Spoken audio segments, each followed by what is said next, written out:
বড় বড় ছক্কা গুটি। আমি এখন রয়েছি কাঁথি দীঘা বাইপাসে ক্লাব দক্ষিণাঞ্চল ক্লাবের ঠিক পুজো মণ্ডপের সামনে। তো তোমাদের দেখাবো এবছর যে কি থিম রয়েছে। এবছর থিম রয়েছে ইনডোর গেম। তো তোমাদের মণ্ডপটা কাছ থেকে গিয়ে দেখাচ্ছি কেমন ভাবে সেজে উঠেছে। তো চলো, এই দিকটা দেখতে পাচ্ছ বাস স্টপ, আর এই দিকটায় রয়েছে মণ্ডপ দেখতে পাচ্ছ। চলো মণ্ডপে গিয়ে দেখাই।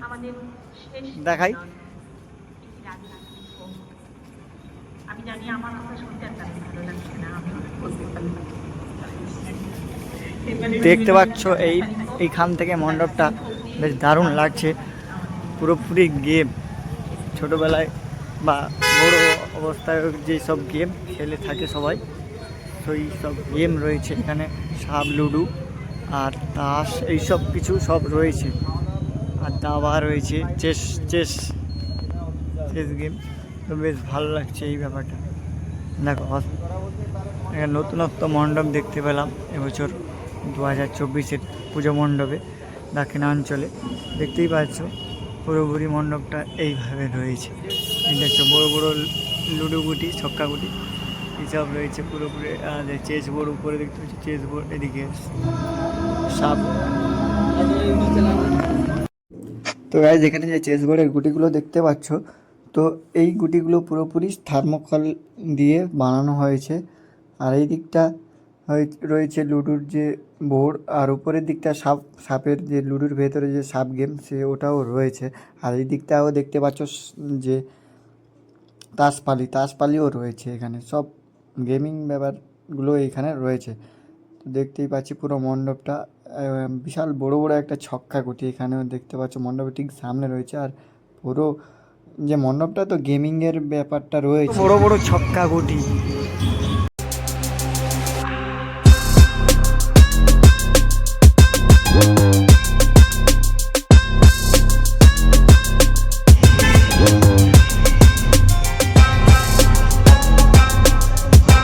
বেশ ভালো লাগলো। তো এবার তোমাদের ঠাকুরটা দেখাই, ঠাকুরটা কেমন হয়েছে। তাহলে চলো ভিতরে গিয়ে তোমাদের দেখাচ্ছি। পুরো চেস গুটি দেখতে পাচ্ছ, আর এখানে দেখতে পাচ্ছ ক্লাবের নাম লেখা রয়েছে দক্ষিণাঞ্চল, দেখতেই পাচ্ছ।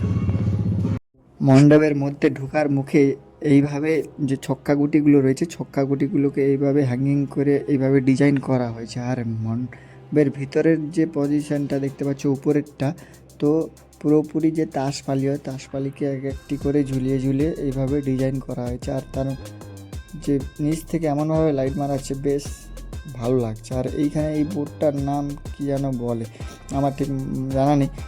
আর এটা হচ্ছে ক্যারাম বোর্ড। আর এই দুটো বোর্ডের নাম আমারও জানা নেই। তো তোমাদের কারোর জানা থাকলে অবশ্যই কমেন্টে জানিও, তো আমারও জানা হয়ে যাবে। এইখানে ঠাকুরটার কথা যদি বলি, ঠাকুরটা সত্যি অসাধারণ, মানে একদম রূপালী বর্ণের যেন ঠাকুরটা একদম জ্বলে উঠছে। আর ঠাকুরের যে ব্যাকগ্রাউন্ড যে চালচিত্রটা রয়েছে সেটাও সত্যি ওয়াও লাগছে, ওয়াও। ঠাকুরের যে পিছনে ব্যাকগ্রাউন্ডটা পুরোপুরি কাঁচের দিয়ে স্টোন দিয়ে পুরোপুরি কাজ হয়েছে। আর ঠাকুরটা তো পুরো মানে সত্যি অসাধারণ। আমার এতদিনের যে কয়েকদিন যে ঠাকুর দেখছি এবং তোমাদের দেখাচ্ছি, এতগুলো ঠাকুরের মধ্যে তোমাদের কোন ঠাকুরটা ভালো লাগলো অবশ্যই কমেন্টে জানিও। আমার তো এই ঠাকুরটা বেস্ট লাগলো। তো এই ঠাকুরের সৌন্দর্যটাকে আমি কোনো শব্দ দিয়ে মানে বিশ্লেষণ করতে পারবো না, এতটাই সুন্দর লাগছে। তো তোমরা এসো, দেখো, দিলে বুঝতে পারবে এইখানকার যে ঠাকুরের সৌন্দর্যটা এতটা সুন্দর লাগছে।